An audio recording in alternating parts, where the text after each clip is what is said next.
É uma manhã fria, mas é muito bom ver você aqui conosco, que a gente possa louvar o Senhor juntos nessa manhã. Amém? Vou pedir para você ficar de pé comigo. E eu queria começar o culto dessa manhã lendo um salmo que é muito conhecido, né? Eu acho que é um salmo que foi, inclusive, lido muitas vezes no início dos cultos, o Salmo 100. É um salmo de louvor e ação de graças. Ele diz assim: aclamem o Senhor todos os habitantes da terra. Prestem culto ao Senhor com alegria. Entrem na sua presença com cânticos alegres. Reconheçam que o Senhor é Deus. Ele nos fez e somos dele.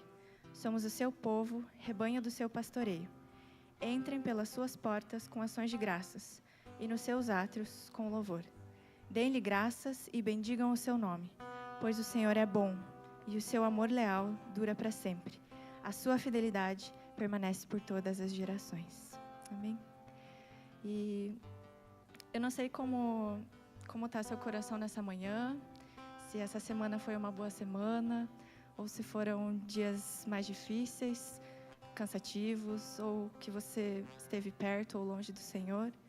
Mas essa palavra falou muito comigo nessas últimas semanas, enquanto eu estava pensando o que eu ia falar aqui na frente, as músicas que iam ser escolhidas, porque depois de esse salmo falar o tempo todo sobre a gente vir louvar o Senhor, sobre a gente se apresentar a Ele com hinos, ele diz assim, por que a gente deve fazer isso? E na hora que eu li, veio muito forte no meu coração o fato de que não era porque eu estava bem, não era porque eu estava sentindo algo, mas eu deveria louvar porque o Senhor é bom. Não por minha causa ou por causa das circunstâncias ao meu redor, mas porque o Senhor é bom, porque o seu amor dura para sempre e Ele é fiel. Ele não muda. Apesar de eu mudar, apesar de eu vacilar, Ele não. Ele é o mesmo. Ele é sempre bom. Então, as músicas que eu escolhi para cantar nessa manhã são músicas assim, que lembram que o nosso Deus é bom, que lembram que é por isso que a gente o louva, porque Ele não muda. Ele é sempre o mesmo. Amém? Que você possa louvar junto comigo, te convido nessa manhã.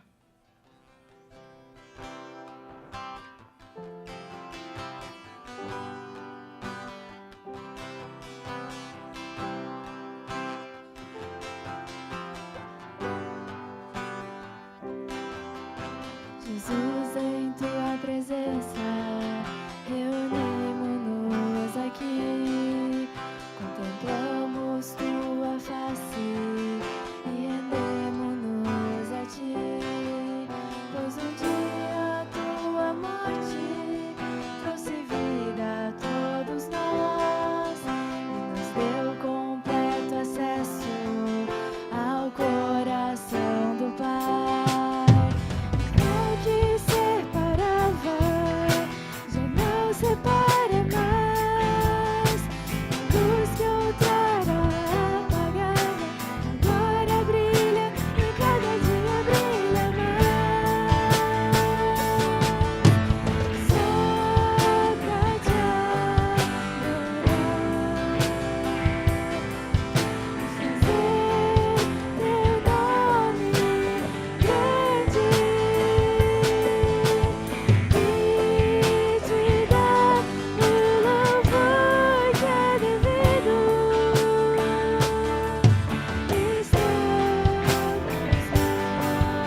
colocamos diante do Senhor nessa manhã para te adorar, para te engrandecer, para declarar que o Senhor é quem reina no nosso meio, que o Senhor é bom o tempo todo, que o Senhor é fiel, que as suas misericórdias se renovam a cada manhã. Ó Deus, que o nosso coração possa louvar assim hoje, todos os dias também, Pai. Amém.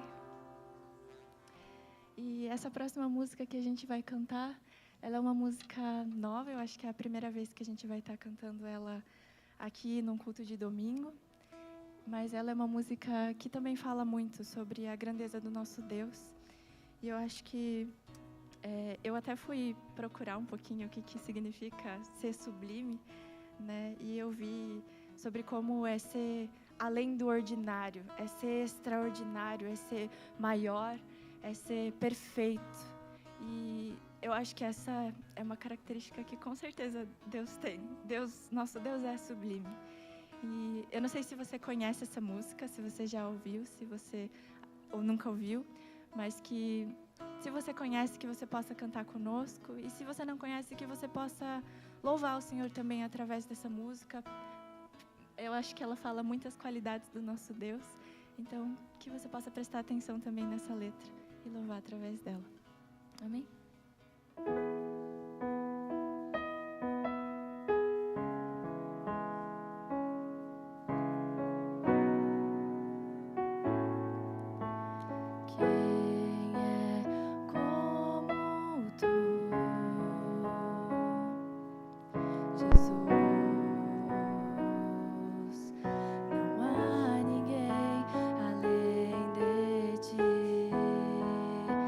é manso e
Desejamos a Tua presença aqui nessa manhã, Deus. Nos dá esse privilégio de ter o Senhor aqui conosco.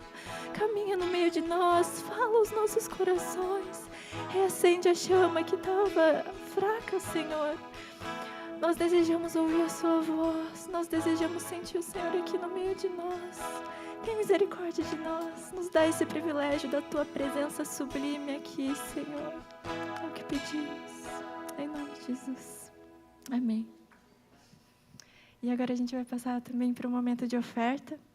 Então, se você sentir à vontade, a gente vai ter, acho que, projetado aqui em cima os dados bancários. E também vamos ter as caixas aqui para você depositar o seu dinheiro físico, se assim você preferir. Que a gente possa continuar nesse espírito de louvor, de adoração ao Senhor.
Que o Senhor também possa usar desse valor de oferta que está sendo dado nessa manhã, para que mais e mais pessoas possam conhecer do Teu nome. E que o Senhor encha de sabedoria também o pessoal da tesouraria, para que eles possam usar da maneira que o Senhor deseja esse dinheiro, Pai.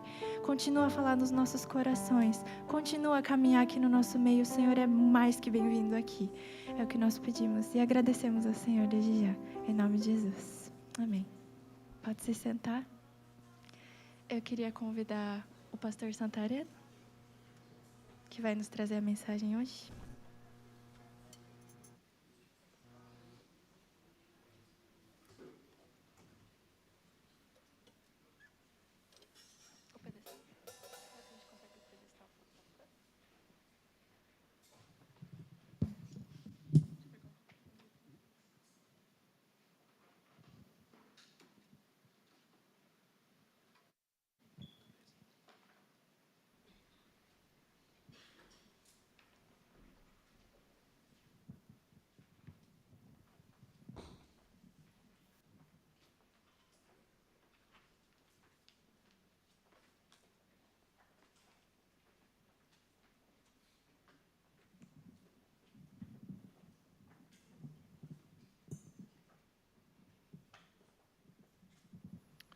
Bom dia, queridos. Primeiro culto da manhã, a gente sai de casa, passa na rua, não tem carro, fala assim, estou no horário mesmo? Né? Mas tudo bem, este é o dia que fez o Senhor. Diz a palavra de Deus, este é o dia que fez o Senhor, alegremo-nos e nos regozijemos nele. A gente não sabe como vai ser o dia todo, mas o nosso Deus já sabe. Então, nos alegramos, nos regozijamos no Senhor. Vamos fazer uma oração, pedir a bênção de Deus, a direção de Deus sobre nós. Senhor, em nome de Jesus, nós entregamos as nossas vidas nas Tuas mãos, mais uma vez nesta manhã. E nós rogamos ao Senhor para que o Teu Santo Espírito venha nessa manhã trazer luz sobre a nossa mente, nossos corações. Aquela luz, ó Deus, para abrir o nosso entendimento, para abrir o nosso coração, ó Deus, para que a Tua verdade, para que aquilo que o Senhor deseja que nós possamos conhecer, saber nesta manhã, ó Deus, chegue à nossa alma. E nós sejamos, ó Deus, transformados. Que a Tua palavra, ó Deus, mude o nosso entendimento, mas também os nossos corações, as nossas posturas, a nossa forma de viver, de andar. Por isso nós pedimos, ó Pai, para que o Teu Espírito Santo venha nos ensinar nesta manhã. Ó Deus, eu que estarei falando, meus irmãos estarão ouvindo, todos nós sejamos instruídos pelo Teu Espírito Santo. É assim que nós pedimos, te agradecemos, em nome do Senhor Jesus. Amém. Queridos, a gente vai estar falando sobre o engano da tentação e a gênese, né?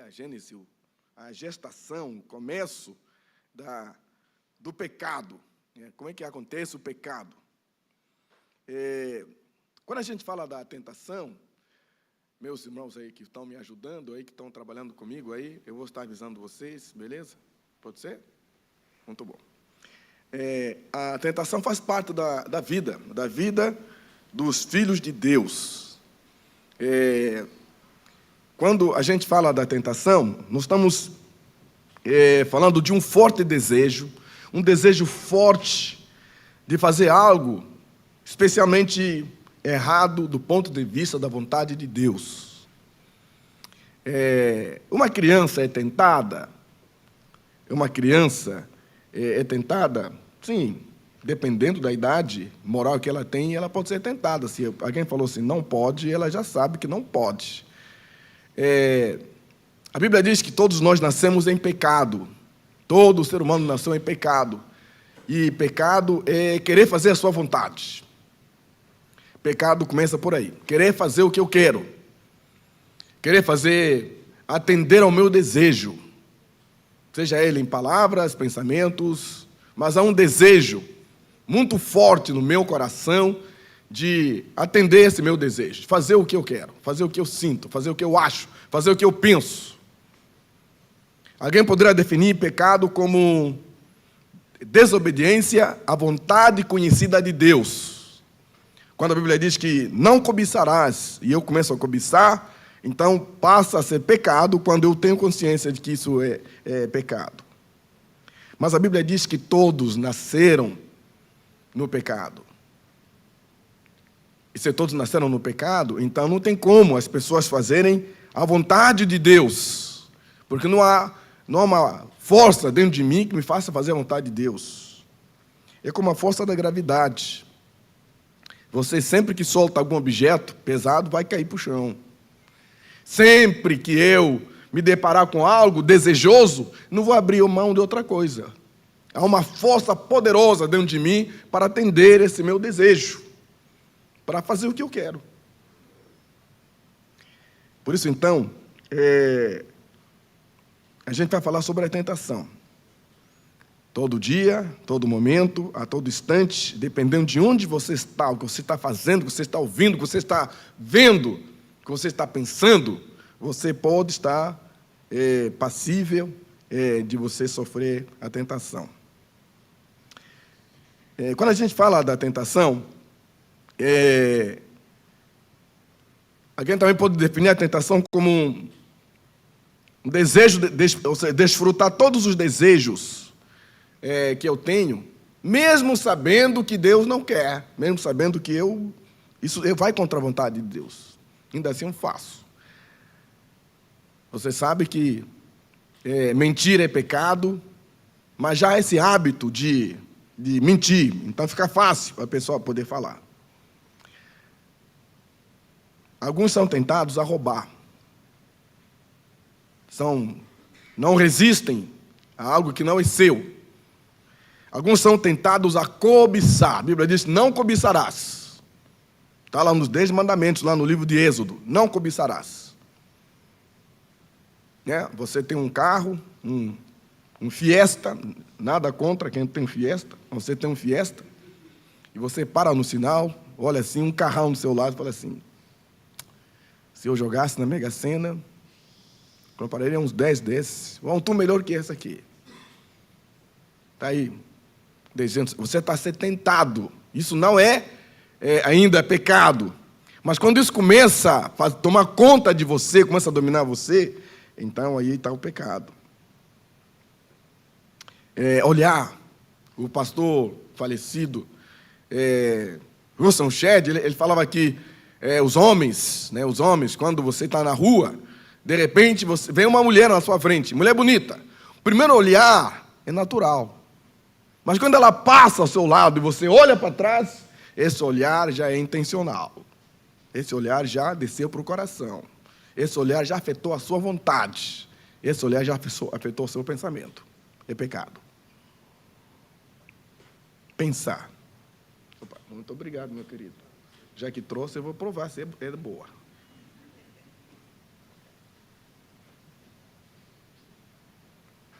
Pensar. Já pensou assim? Pensou mal de alguém, por exemplo?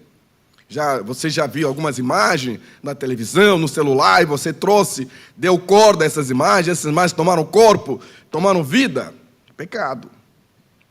Cair nos vícios.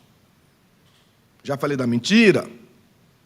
Ou se vangloriar das coisas que você tem, da posição que você ocupa, dos recursos que você tem, da família tudo que você tem, você se vangloriar. A Bíblia fala de um rei que fazia isso, se vangloriava. A Bíblia fala de um homem que diz assim, alma minha, você tem muitos bens, você produziu bastante, agora você come, bebe, descansa. Esse vangloriar-se é você dizer, eu consegui, eu fiz, e não dar a glória para Deus. Deus me deu vida, Deus me deu saúde, Deus me deu condições de eu trabalhar, de eu estudar, olha só o que Deus me deu. Muito bom, parabéns. Agora, eu fiz. Não, foi Deus que fez. Então, a gente vai falar um pouquinho sobre isso, e eu queria que você, podem projetar o texto. O que a Bíblia fala sobre a tentação? Tiago, escrevendo aos irmãos que estavam na diáspora, os irmãos imigrantes, ele vai dizer, quando alguém for tentado, jamais deverá dizer, estou sendo tentado por Deus. Pois Deus não pode ser tentado pelo mal, e a ninguém tenta. Cada um, porém, é tentado pelo seu próprio desejo, sendo que este arrastado e seduzido. Então, esse desejo, tendo sido concebido, dá à luz o pecado. E o pecado, uma vez consumado, gera a morte.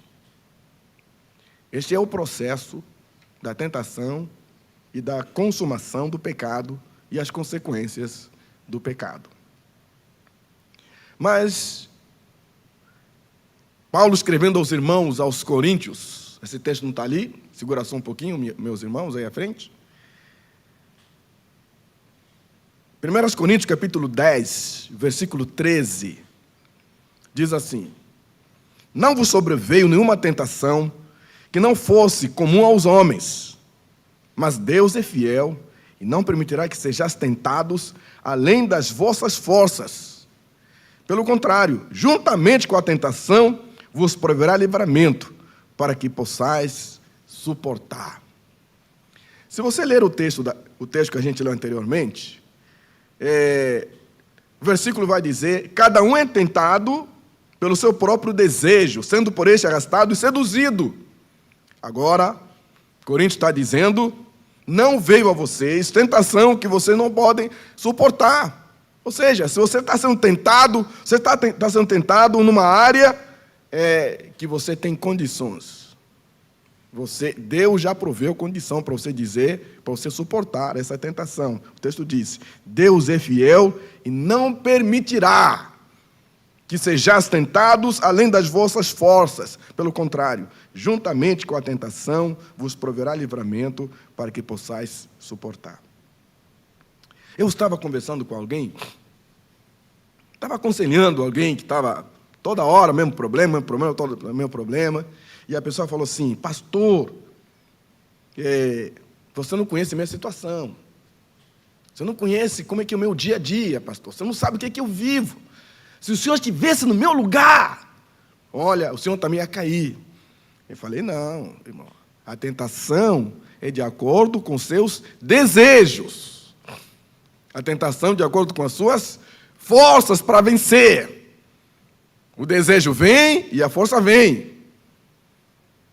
A força que vem de Deus. Então, a Bíblia diz que Deus não permitirá que você seja tentado além das suas forças. Olha só, forças, qual força?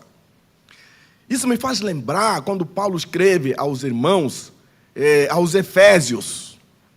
Paulo faz uma oração no capítulo 3, onde ele pede a Deus para que ele fortaleça os irmãos no seu homem interior, para que ele orava a Deus em favor dos irmãos aos Efésios, para que o homem interior deles fosse fortalecido.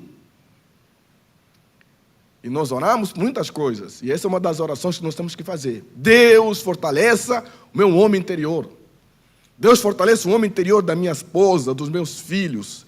Deus fortaleça o homem interior dos meus irmãos na fé. Para quê? Para que na hora que vier a tentação, haja essa força de dizer não ao pecado, não a esse desejo meu, mas de agradar a Deus, obedecer a Deus. O texto está dizendo que Deus é fiel. Olha só o que o texto está dizendo. Deus é fiel e não permitirá que vocês sejam tentados além do que você pode suportar.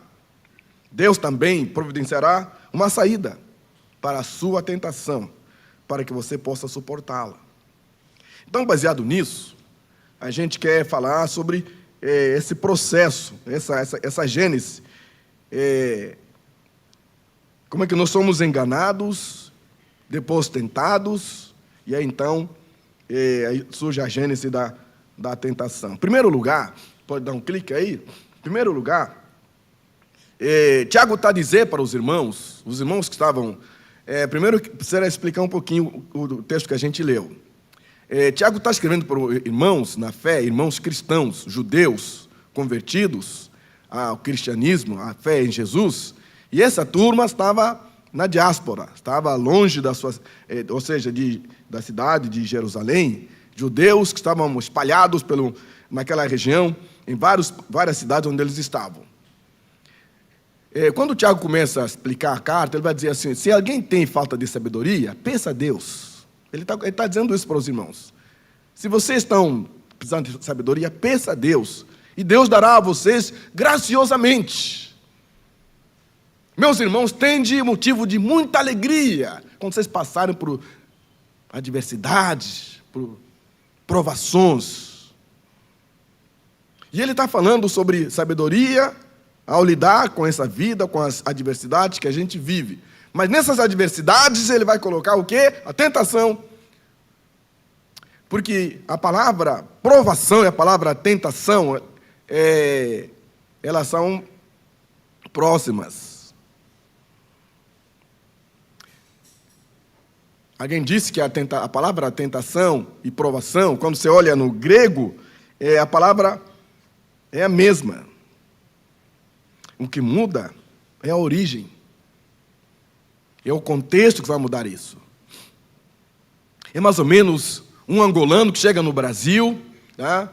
O português de Angola é literal, tá? Literal. E aí você chega no Brasil, você fala assim, eu preciso viajar. Fala assim, pega ônibus, pegar ônibus, sim, pegar. Tá bom. Aí você pega ônibus. Aí senta na mesa de alguém e fala assim, pode pegar esse copo para mim? Pegar o copo e falar assim, puxa, já está dando errado na mente do angolano já. Pegar ônibus, eu entrei no ônibus. Como pegar copo agora? A palavra tentação e provação tem esse contexto. Tá? Tem esse contexto. Quando alguém diz assim, estou sendo tentado por Deus, não. A própria palavra tentação e provação, como tem, é a mesma, você tem que olhar a origem do momento que você está vivendo.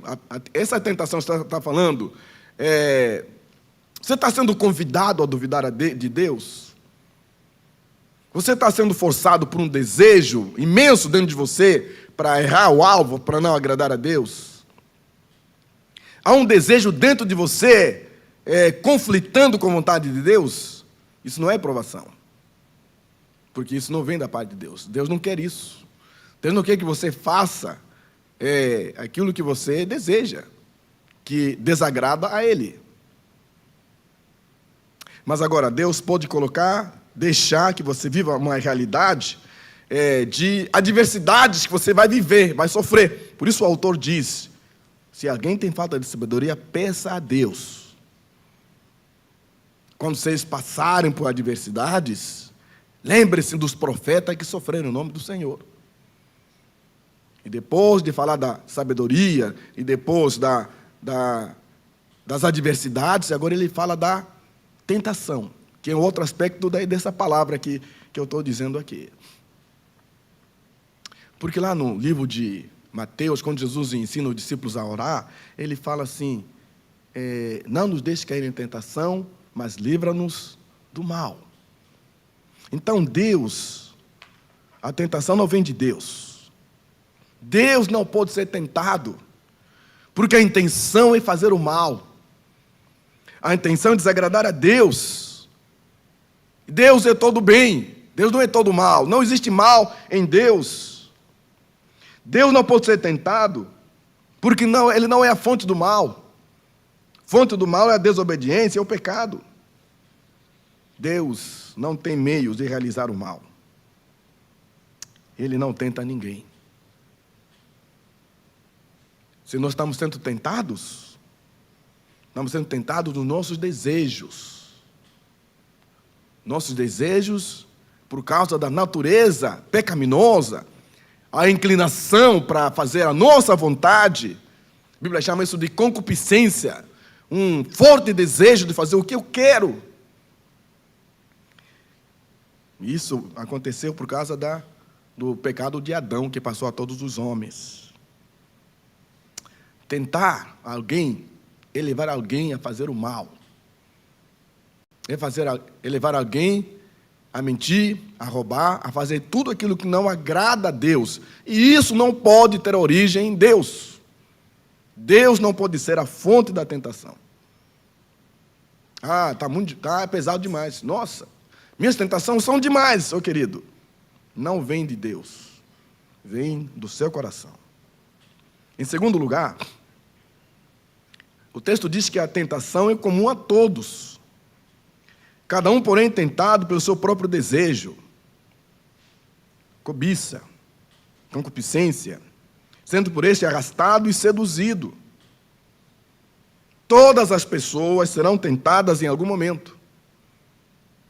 Alguns mais, outros menos. Tanto os crentes como os descrentes são tentados. Mas os descrentes, ele não tem a consciência do seu pecado. O crente tem a consciência de que isso não agrada a Deus. Algumas pessoas que, não sei se aqui na igreja é assim, se eu me lembro, já faz um tempo que eu não assisto batismo aqui, mas na igreja onde eu estou, as pessoas dão um testemunho antes de serem batizados, para contar como é que você foi, qual foi o dia que você se converteu. O pessoal quer ter certeza mesmo que você se converteu antes de ser batizado. E aí tem aquele momento que umas pessoas contam histórias, você fala, meu Deus do céu. E quem cresceu na igreja não tem essa história assim. O pessoal acha assim que, minha história não é tão assim, minha história não é tão forte assim. Pois é, essas histórias têm a ver também com a maneira como a gente enfrenta as tentações. Quando mais exposição a hábitos pecaminosos, e aí você pula um pouco, vai no livro de Colossenses, capítulo 3. Paulo, falando aos Colossenses, capítulo 3, ele diz assim, fazei morrer a vossa natureza terrena. Fazei morrer, fazei. Uma ordem, um imperativo. Fazer morrer é porque você pode fazer isso. E ele vai dizer, ele vai falar sobre todo tipo de hábito pecaminoso que a gente adquiriu ao longo da vida. E ele vai dizer, agora troca isso, se revistam agora de misericórdia, se revistam agora de santidade. Ou seja, para quem se converteu, tinha hábitos. Quando agora chega a Jesus, você tinha hábitos pecaminosos, a ideia agora é você abraçar hábitos de santidade. E ele vai dizer, quem mentia, não minta mais. Ponto? Não é só isso. Não minta mais, vírgula, fale a verdade. Quem roubava, não roube mais. Faça o quê? Trabalhe. Então, se você tinha hábitos pecaminosos antes da sua conversão, agora que você se converte, você agora tem que buscar hábito de santidade. Está lá em Colossenses capítulo 3. É uma troca.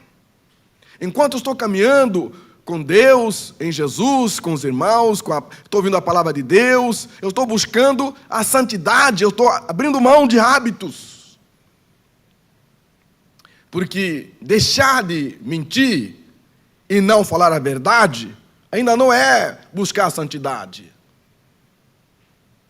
Deixar de fazer o mal não quer dizer que o mal não vai existir. O mal vai continuar. Paulo, escrevendo aos Romanos, capítulo 12, ele fala assim, não te deixem vencer do mal, mas vence o mal com o bem. Eu não faço mal. Beleza. Faz o bem? Não, o mal vai continuar. Mentia? Sim. Não mente mais? Sim. Fala a verdade? Não. Vai voltar a mentir. Esse é o seu hábito. Essa é a sua vida. São os seus valores que você adquiriu ao longo de toda a sua vida. Então, quem, às vezes, por exemplo, os meninos aqui, que são filhos de vocês, aí, irmãos, que estão crescendo na igreja. Por causa da família, por causa dos irmãos, da convivência, não tem muita exposição a pecados. Entre aspas, talvez não.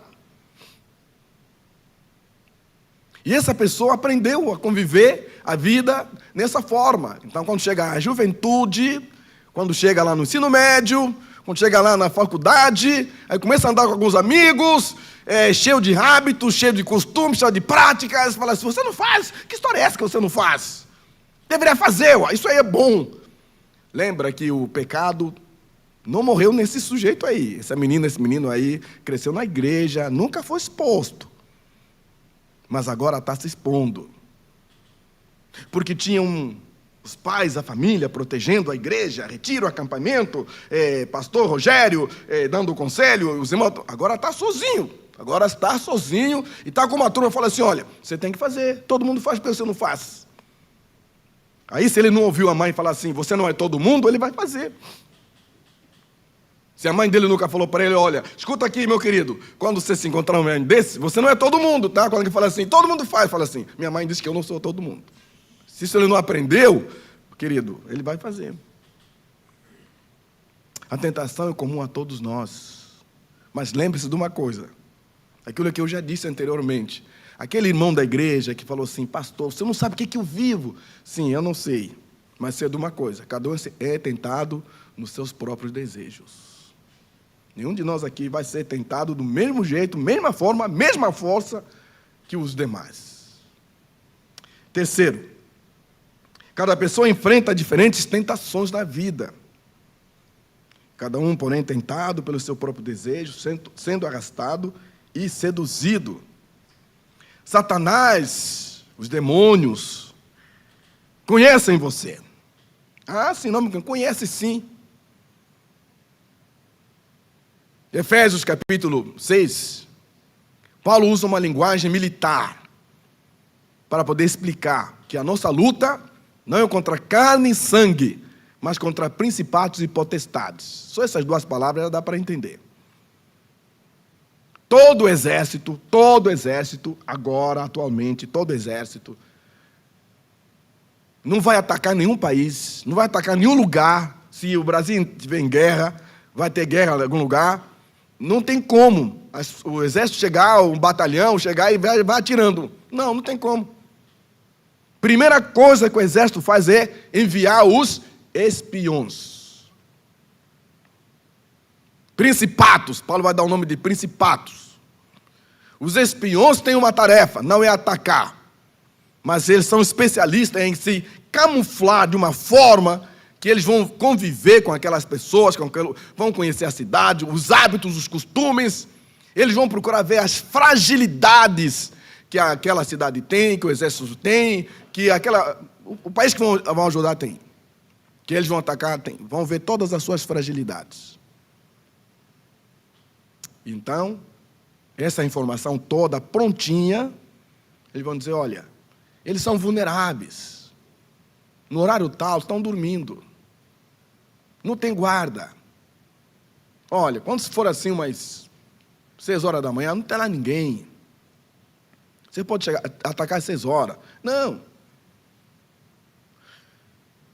Veja como é que aconteceu, se você viu como é que Israel e os Estados Unidos, quando atacaram o Irã, recentemente agora. Qual foi primeiro alvo? Foi quem? Foi petróleo? Foi não sei o que lá? Foi o líder principal do Irã. Se ele não morresse, talvez a coisa teria engrossado para os Estados Unidos e para Israel. Quando ele foi eliminado estrategicamente, o que aconteceu? Fragilizou os iraquianos. Satanás sabe os seus hábitos. Só que Satanás não é onipresente. Satanás não está em Angola agora, e está no Brasil agora, está nos Estados Unidos também, está no Japão também. Não. Satanás não é onipresente. Por isso Paulo usa a expressão principados e potestades, que são espíritos malignos, que desobedeceram a Deus. Eram anjos um dia adoraram a Deus, um dia eles serviram a Deus, um dia eles foram obedientes a Deus, foram enganados por Satanás, Lúcifer, foram expulsos da presença de Deus, e agora eles fazem o quê? Eles fazem de tudo para enganar as pessoas. Eles sabem qual é o seu desejo, sabem qual é a sua fragilidade, e eles então vão fazer de tudo para proporcionar a você oportunidades de fazer o quê? De você também desobedecer a Deus, como eles desobedeceram a Deus. Irmãos, nenhum de nós é tentado onde é mais forte. Nenhum de nós cai no pecado numa coisa que você é forte. A gente é tentado onde é mais fraco. Por quê? Porque é justamente ali que as potestades vão atacar. Por isso a Bíblia fala para fugir dos desejos da mocidade. O jovem fala assim, eu vou enfrentar, não enfrenta nada. A Bíblia diz para fugir. Quais são os desejos da mocidade? Eu podia descrever um monte desses desejos da mocidade. José, lá no Egito, quando a esposa de Potifar convidou ele para se deitar com ele, José não falou assim, olha, eu vou enfrentar isso aí, pode crer.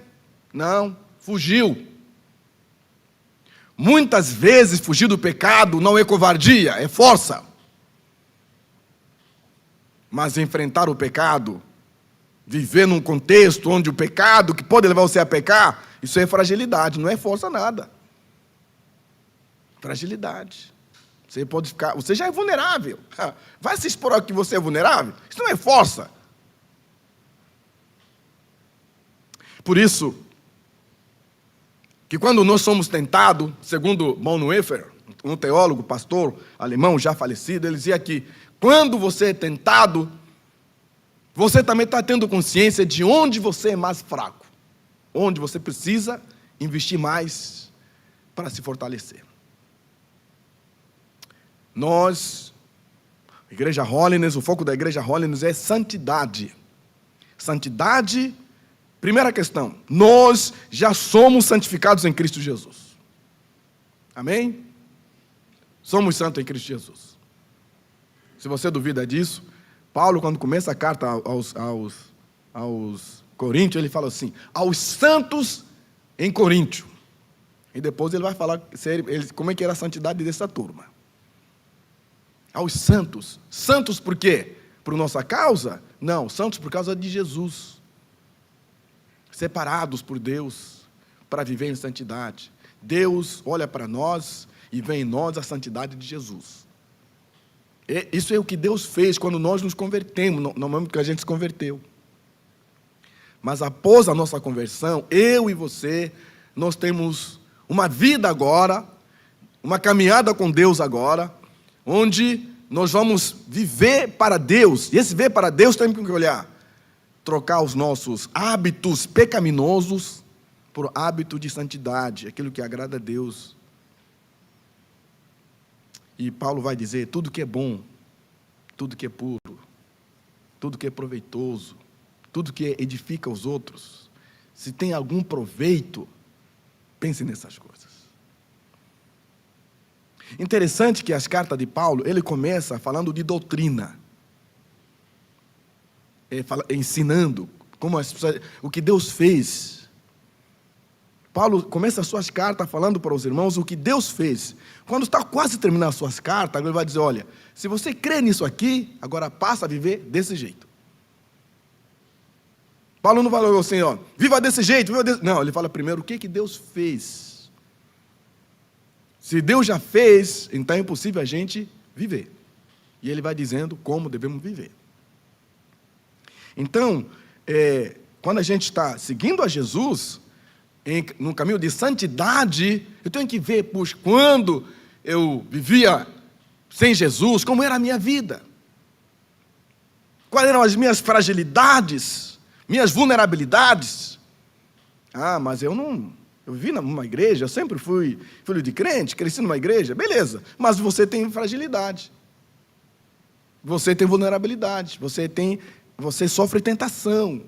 Quais são as áreas da sua vida que você precisa consagrar a Deus?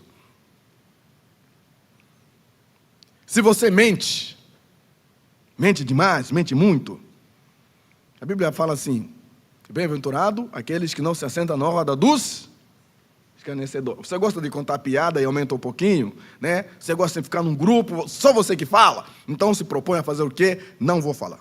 Vou fazer exercício, não falar. Leia Provérbios. Provérbio vai dizer, quando você fala muito, você pode estar propenso a errar. Então, se contenha. Quando você é tentado pelos pensamentos, quando você é tentado pelo seu aparelhozinho celular, você se isola sozinho para ver aquelas imagens que não agradam a Deus, a família sabe, tua esposa sabe, tem a senha do teu celular, ou o teu celular está tão assim, tem um monte de senhas para acessar. Quando mais segredos estão aqui, mais vulnerável você está. Porque o diabo gosta disso. E você gosta disso também. Porque é assim que, puxa, é meu desejo. Esteja mais, expressa a sua vulnerabilidade para a sua esposa, tenha, de repente, um amigo, um irmão, que conheça, que saiba onde você é vulnerável, e ajude você a vencer essa área na sua vida. Tiago, então, vai dizer que a fonte do nosso pecado não é Deus, não é Satanás. Porque se Satanás fosse a fonte, a origem do nosso pecado, por que Jesus tinha que morrer na cruz? Satanás não seria culpado? Se Satanás fosse culpado de tudo que acontece no mundo, de maldade do mundo, que culpa o homem tem então? Já tem um culpado. Por que Jesus tinha que vir morrer pelos nossos pecados? Não, não é Satanás. É a cobiça. São os desejos que estão no coração do homem. Tiago vai dizer, de onde vem as guerras? Onde vem as guerras? Qual a origem das guerras? Vem do diabo, dos demônios? Não, ele está dizendo, olha, dos desejos que estão no coração de vocês. Vocês guerreiam entre vocês mesmos, por causa de quê?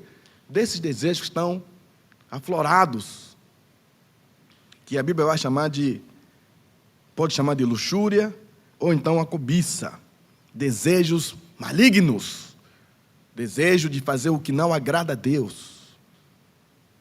Quando eu falo desejo maligno, pensa numa coisa assim, se eu estou pensando alguma coisa, há um desejo no meu coração que não é bom, é maligno. Que não vai agradar a Deus, é maligno. Teu pai pode não gostar, é maligno. Tua esposa pode não gostar, é maligno. Teus irmãos na fé se descobrirem, vai dar, é maligno. Alguém pode sofrer por isso, é maligno. Qualquer coisa que eu possa fazer, que é um desejo forte meu, que eu penso assim, se é só descobrirem, vai dar ruim, é maligno. Esse desejo não é diabo. Esse desejo é você mesmo. Esse desejo é a natureza pecaminosa. Por isso, alguém falou assim, existe o tritentacionalismo. Uau, que palavra bonita. Tritentacionalismo. O que seria esse negócio de tritentacionalismo? Alguém diz assim, olha, você vai ser tentado, primeiro, pelos seus desejos, e segundo, pela sociedade, pelo mundo onde você vive, suas ideologias, sua filosofia, suas formas de... Quando fala assim, gasta. Lembra de alguém que falou assim, vão na loja e gastem. Ou vocês já esqueceram desse? Ele falou, gastem. Comprem. E aí depois, uma agência de marketing pegou uma menina, falando com a mãe dela, vamos comprar. Tá, vamos comprar. E aí muita gente está comprando. Com dinheiro que não é seu. Para comprar o quê? Porque a pessoa não tem condição. Para fazer o quê? Para mostrar que a pessoa tem aquele status social. E não tem. Por quê? Porque as pessoas não se agradam. A Bíblia fala, buscar primeiro o reino dos seus e a sua justiça. Esse texto aqui, nos versículos anteriores desse versículo que estou falando agora, diz assim, não se preocupem com o que comer, com o que beber, com o que vestir. Pois o Pai Celestial, vocês precisam dessas coisas. Busquem primeiro o reino do céu e a sua justiça, e todas essas coisas vos serão acrescentadas. Comer, beber e vestir. Quer comprar carro bom? Vá trabalhar. Desculpe a expressão. Quer ter vida boa? Trabalhe para isso. Mas o que muita gente faz? O que o mundo criou? Cartão de crédito. Irmão, se você tem uma loja, desculpa, mas eu tenho que falar isso aí, tá? Se você trabalha com venda, vai dizer, pastor, meu negócio vai embora. Se você não tem dinheiro, não compre. Eu sei que posso estar a falar para pessoas que já têm educação financeira, mas tem pessoas que viu, comprou. Você já entrou no mercado para comprar aquela Coca-Cola? E você não foi lá na fileira lá da Coca-Cola. Você foi noutra fileira. E você falou assim, não peguei a cestinha. E pegou a cestinha. Não, cestinha não. Pegou o carrão. Era para comprar aquelas coisas mesmo? Precisava. E outra, tem um pessoalzinho que é treinado para vender. Sabe quando você fica lá no shopping, fica olhando assim para a vitrine lá, aí vem a moça e fala assim, entra, venha. É a tentação. Venha. Aí você vai. Olha, essa blusa aí será muito bom para você. Essa blusa, você pega. Nossa, meu Deus. Aí ela pega uma, pega duas, pega três, pega quatro, pega cinco. Meu Deus. Você já começa a ficar constrangida. Daqui a pouco você fala, se vou levar isso aqui. Ela já tem outra coisa para oferecer para você. Gente, as pessoas passam por treinamento para fazer isso. Então, o famoso tritentacionalismo começa com o meu desejo. Eu tenho desejos. Não é o diabo, não é o mundo, não é aquela moça lá no shopping que falou para eu comprar. Não. Já tem desejo no meu coração. Forçando-me para que eu possa fazer isso. Eu possa comprar. Eu tenho dinheiro? Não tenho. Não vou comprar. Muito obrigado, moça, obrigado pela oferta, mas você cresceu, você não aprendeu a dizer não aos teus desejos. Então pronto, é presa fácil. Foi o diabo? Não. Pecado começa na nossa vida com a nossa cobiça. Vamos lá, para o próximo, querido. Então, o texto diz, então esse desejo, tendo sido concebido, dá à luz o pecado, e o pecado, uma vez consumado, gera a morte. Tiago vai usar uma cadeia explicativa, vai dizer o seguinte, como é que começa? Começa com desejo. Depois passa para quê? Para o pecado. Quando o pecado é consumado. E depois do pecado consumado, aí gera a morte. Pronto. Aconteceu, a pessoa pecou contra Deus, está separado de Deus. Quando eu era criança, eu ia pescar com os meus pais, meus amigos, irmãos lá em Angola. E pegavam uma isca, colocavam no anzol e jogavam na água. E aí, daqui a pouco, o peixinho saiu, foi pego. Este anzolzinho, essa isca ali, é a isca que o diabo, que o demônio, que o mundo vai colocar para você. A isca para que você possa morder ela. E há já no teu coração um desejo de querer se apropriar daquilo, querer pegar aquilo. Olhar para a isca não é pecado. Jesus foi tentado, mas a Bíblia diz que ele não pecou. Ser tentado não é pecado. Ceder à tentação, sim, aí é pecado. Quando é que você está cedendo ao pecado? Quando você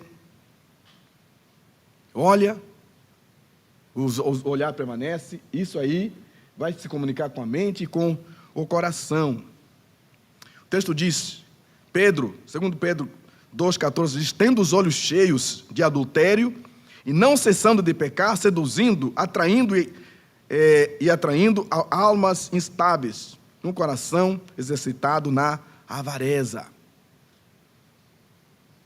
Um jovem falou assim: pastor, eu não consigo me livrar desse pecado. Consegue. É só não alimentar ele. É só você não se aproximar daquilo que você fazia antes de você se converter. É só fazer isso. O texto diz que o problema é: todos nós somos tentados quando a isca é jogada. Somos atraídos pelo diabo? Atraídos pelo mundo? Não, por nós mesmos. Aquela moça que saiu da loja fala assim: entra, compra, né? A isca, você viu a isca lá? Viu lá aquela roupa? Nossa, é bonitinho, né? Bonitinha essa roupa, interessante. Nossa, essa blusinha, se eu comprar, as irmãs da igreja vão achar muito top. Nossa, nossa. Você já conversou com você mesmo, o desejo já nasceu aqui. Quando ela veio e falou assim: olha, você pode entrar, pode ver, sem comprar, sem compromisso. Não, sem compromisso. O compromisso já aconteceu aqui. É assim que acontece. Não é Deus, não é Satanás. Satanás pode colocar isca. Os amigos, o mundo, a sociedade, pode colocar isca. Mas, presta atenção, é no coração. O pecado começa com um desejo. Começa com aquela satisfação, aquele desejo de ser satisfeito, ter o seu desejo maligno atendido. Começa com a ânsia de satisfação de fazer o que você gosta, o que você quer, o que você pensa.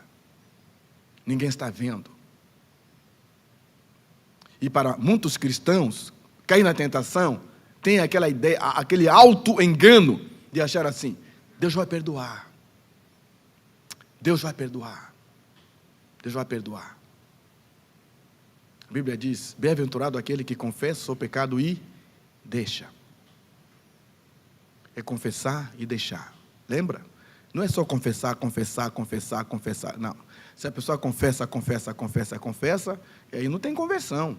Arrependimento é mudança de mente, mudança de atitude. Quem se arrependeu fala assim: eu não vou fazer isso. Então quer dizer, se eu estou pecando numa área e eu estou caindo sempre, sim, você vai cair. Algumas vezes você vai voltar a pecar naquela área, vai acontecer. Mas não quer dizer que toda vez você se expõe e você cai e Deus vai perdoar. Não, aí já não. Não. John Wesley vai dizer que o nascido de Deus, que não peca, aquela pessoa que não tem prazer, desejo. Se tem prazer, essa pessoa faz de tudo para amar a Deus e não mais esses prazeres, o que ele vai chamar de santificação. Então, quando você, o seu desejo é tão forte, esse desejo começa a negociar com a sua mente. O que acontece é que você começa com o seu desejo, esse desejo afeta depois, quando afeta as suas emoções, surge um engano na sua mente. Deus vai perdoar sempre. É só hoje. Ninguém está vendo. Essa justificativa, você começa a racionalizar aquilo que não deveria, então você adquiriu agora o direito legítimo da sua mente falar assim: vá e faz. Pronto. Se o desejo já negociou com a mente, e a mente diz: olha, porque é aqui que a luta está acontecendo aqui, não é aqui. Aqui já foi, meu querido. Aqui já era. Aqui a mente está dizendo: não pode. John Wesley falava que a santificação começa na mente. Nosso coração já foi afetado pelo desejo forte de querer fazer. Mas a mente está trazendo a Bíblia, trazer verso bíblico. A Bíblia diz que não posso fazer. A palavra de Deus. Por isso a Bíblia diz que habitem ricamente em vós a palavra de Deus. Eu começo agora a acessar a Bíblia, versículos bíblicos, para fortalecer a minha mente, para que ela não possa ceder ao meu desejo. Isso parece bom. Isso vai te satisfazer. Olha, depois de você fazer, vai estar bem. Ninguém vai ver. Pois é. E aí, quando a mente e o coração negociaram, o próximo passo é a desobediência. Fazer o que não é a vontade de Deus. se você é filho de Deus, transforma essas pedras em pães. Jesus estava com fome. Duas coisas estavam em jogo ali. Primeiro, a autoridade dele como filho de Deus. E segundo, a fome, a necessidade. Jesus não precisava provar para o diabo que era filho de Deus. Mas ele foi tentado para provar. Se você é, então prova. Por outro lado, foi tentado para satisfazer o desejo da fome. Não vou fazer. Não houve uma negociação. Estava claro. É assim que acontece o processo do pecado. Vem um desejo, esse desejo vai negociar com a minha mente, e essa negociação de que ninguém vai ver, Deus vai perdoar, todo mundo peca, todo mundo faz, é para justificar para mim mesmo, para dar o direito legítimo de fazer assim, vou fazer. Aí faz. Só que quando você faz, a Bíblia diz que o pecado gera o quê? Gera a morte. É o próximo passo, querido. Dá só um clique. Gera morte. Quando você faz, essa mente que negociou, essa mente que, não, vai dar tudo certo, ninguém vai ver, depois Deus vai perdoar. Depois que comete pecado, qual é o próximo sentimento? Este coraçãozinho começa a negociar com a mente pronto. Aí começa a dizer, olha, deu errado. Foi feito com errado, não agrada a Deus. Todo pecado separa a gente de Deus. Agora presta atenção no que eu vou falar aqui. Querido, você como filho de Deus, toda vez que você pecar, esse sentimento de tristeza, esse sentimento de vergonha diante de Deus, por favor, não fique parado. Por favor, não se esconda. Por favor, não faça o que Adão e Eva fizeram, fugiram da presença de Deus. Corra para Deus. Aconteceu naquele momento mesmo você ora a Deus. Quando Deus chamou Adão, onde você está? Deus não queria, Deus perdeu o GPS de Adão. Deus sabia onde Adão estava. Deus queria que Adão fizesse, Senhor, eu pequei. Deus queria que Adão confessasse, assumisse o seu erro, o seu pecado. O que é que a gente faz quando peca? Não ora mais. Não lê mais a Bíblia, dá um tempinho assim, um dia mais ou menos, uns 2 dias mais ou menos, para ver se Deus então... Não, isso aí você que está negociando com você mesmo. Deus já sabia que você ia pecar. Então essa negociação, esse tempo que você está dando de... puxa, pequei, meu Deus, agora como é que fica? É o efeito do pecado, que a Bíblia chama de morte. Por isso que algumas pessoas não ficam na igreja, vão embora. Não querem mais ficar, fala assim, já tentei várias vezes, não consigo. Por quê? Porque o pecado gerou a morte, separação de Deus, separação espiritual, e pode ser a separação eterna, quando a pessoa morre nos seus pecados, sem Deus, sem reconciliação, aí a pessoa terá a morte eterna. O pecado sempre vai gerar isso. Essa sensação de que algo foi usurpado, você tirou diante de Deus, algo que pertencia a Deus, você errou, falhou diante de Deus. Alguns se calam, outros se afastam, uns ficam um tempo sem orar, sem buscar a Deus, outros ficam muito tempo sem vir na igreja, porque o pecado gerou a separação. Para terminar, meu último item, o que você tem que fazer? Primeiro, já li o texto, 1 Coríntios 10, 13. Não sobreviveu nenhuma tentação que não fosse comum aos homens, mas Deus é fiel e não permitirá que sejais tentado além das vossas forças. Pelo contrário, juntamente com a tentação, vos proverá livramento, para que possais suportar. Vigiai e orai. Vigiai e orai, o texto diz para não cair na tentação. Vigiar e orar é você saber os seus desejos, a força dele sobre tua vida, onde você tem andado, onde você tem estado. Lembra que os demônios, os principados sabem onde você é mais fraco. Então procura fortalecer essa área.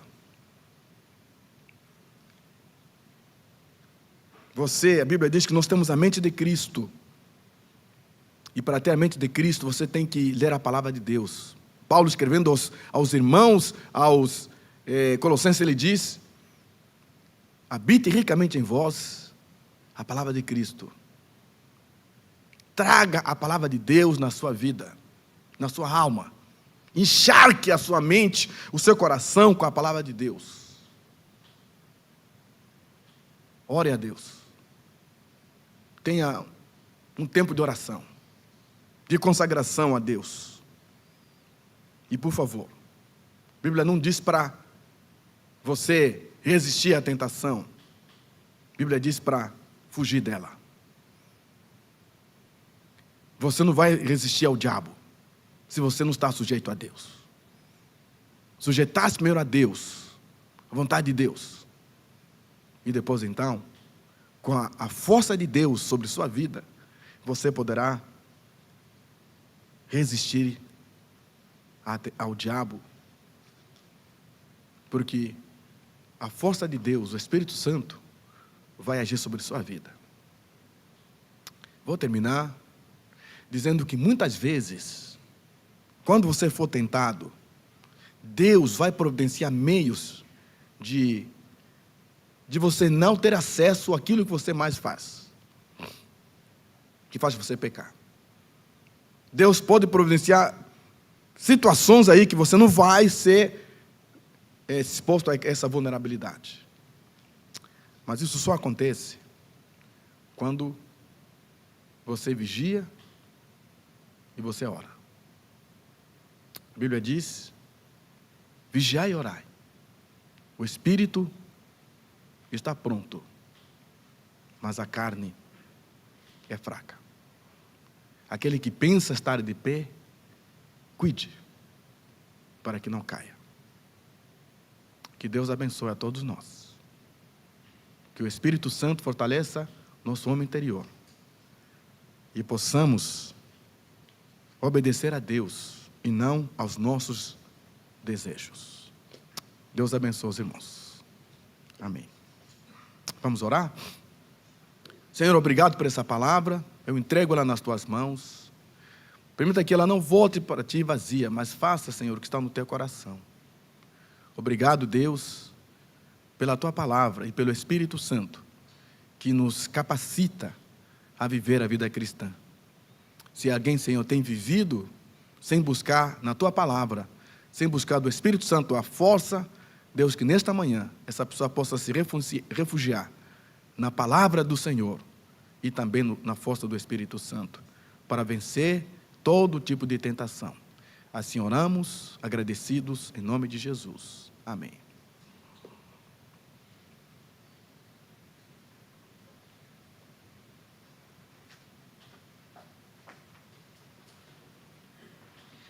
Bom dia, amada igreja.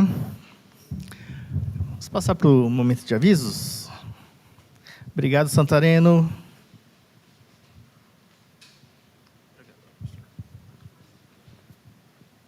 Bom dia. Então, um primeiro aviso em relação ao treinamento dos discipuladores. O treinamento é hoje, será às 2h30 aqui na Igreja Holiness mesmo. Quem escreveu no formulário que quer ser um discipulador, é muito importante que participe do treinamento. A ideia do treinamento é passar o regimento interno, mostrar qual será o material de apoio e os cuidados ao disciplinar. Então, se você marcou como discipulador, é importante que participe. Próximo aviso, campanha de oração para o IMIN, que começou dia 15 de junho e vai até dia 15 de julho. E a ideia é que a gente faça esse convite à igreja para a oração e para o jejum em favor do IMIN e da festa das etnias, na qual a igreja também vai participar. Os pedidos de oração estão disponíveis e impressos na recepção para quem quiser pegar e fazer uma oração um pouquinho mais direcionada. Próximo aviso é o IMIN Matsuri. Na semana passada a gente já trouxe algumas pessoas aqui para falar sobre as suas áreas.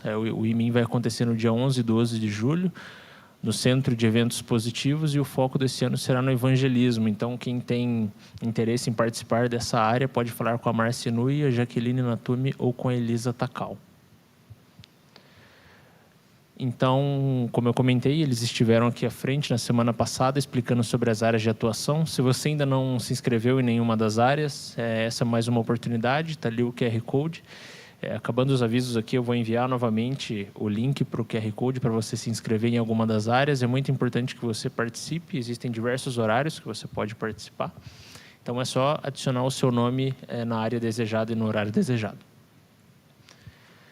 Agora, sobre a massagem, ainda haverão mais 2 treinamentos, dia 28/6 e 5/7, para quem tem interesse em aprender um pouquinho mais sobre a massagem. Você não precisa ter nenhum conhecimento prévio, né? Os treinamentos já são suficientes. E se você tem interesse, pode falar ou com a Bianca ou com o Henrique. Próximo aviso, o Yakisoba. Então, a gente está se aproximando do dia da promoção do Yakisoba, que é o dia 27 de junho. Será às 19 horas aqui na igreja. Nós estamos entrando já no segundo lote. Existem alguns convites para o primeiro lote ainda. Você pode se apressar para comprar logo aqui ao lado. Mas a gente já entrou no segundo lote. Se você quiser separar o teu Yakisoba, você pode fazer através do link no QR Code também. Logo aqui ao lado, o pessoal estará vendendo os últimos convites para o primeiro lote. Pode avançar para o próximo, que eu acho que é do Yakisoba ainda isso. Se você tem interesse em ajudar a preparar o Yakisoba, o que é muito importante, nós precisamos de muitos voluntários. Existem alguns horários, né, em que nós vamos nos reunir para cortar os legumes, todo o preparo. E você pode adicionar o seu nome na planilha. Ali está o QR Code para você poder participar. Também tem uma lista com alguns horários. E muitas pessoas, o pastor pediu para avisar que muitas pessoas participarão e não adicionaram o nome na lista. Então, o pastor estará aqui ao lado, logo após o culto, colhendo esses nomes das pessoas que não colocaram, mas têm interesse em participar. Tá? Os dias serão quinta, sexta e sábado, nos diversos horários apresentados ali. Então, é muito importante que você participe com o nome na lista, para que a gente consiga se organizar. Em relação à festa das etnias, vai acontecer do dia 6 a 17 de julho, onde no Teatro Guaíra. E no dia 15, em particular, será um evento em relação ao Japão, e nós participaremos com algumas meninas aqui da igreja, fazendo uma apresentação de dança. Então, se você tem interesse em participar, é uma oportunidade também. E aí, o próximo aviso é em relação aos valores. Se você quer participar, você pode adquirir os ingressos aqui na igreja mesmo com a Miwa, Karen Miwa, está o telefone dela ali embaixo. E se você adquirir através aqui da igreja, você paga um pouquinho mais barato. Se você deixar para comprar no dia, que você vai pagar a entrada completa. Então, se você tem interesse, você pode contatar a Miwa pelo telefone ali embaixo. Próximo aviso. Em relação às tábuas, nós voltamos com a promoção das tábuas de corte, são tábuas artesanais, e o propósito da venda dessas tábuas é ajudar a arrecadação dos fundos aqui para a nossa reforma. Tá? Então, as tábuas são feitas de madeira de embuia, uma madeira raríssima, né, pastor? Então, se você tem interesse em contribuir com a reforma, você pode também adquirir essas tábuas. Logo aqui ao lado, tá? Palestra da doutora Isabel Cristina, em função pélvica e incontinências urinárias. Acontecerá no dia 4/7, aqui na igreja também, das 2h30 às 5h30. E você pode se inscrever pelo formulário, se você tiver interesse, e o público-alvo é a igreja, e você também pode trazer alguns convidados. Acabou? Não. Tá. Último aviso, então, o Gen 2026, nós avançamos já para o segundo lote. O Gen, para quem não sabe, caso alguém não saiba, é um evento que busca ensinar um pouco mais sobre louvor e adoração para jovens, né? Então, o público-alvo, jovens de 13 a 19 anos. E esse evento acontecerá do dia 14 ao dia 18 de julho. A igreja ela também pode ajudar com essa inscrição. Então, se você cumpre esses requisitos de idade, você pode entrar em contato com o líder do seu ministério. Tá? Você pode se inscrever também através do link que está no PDF. Tá bom? Obrigado.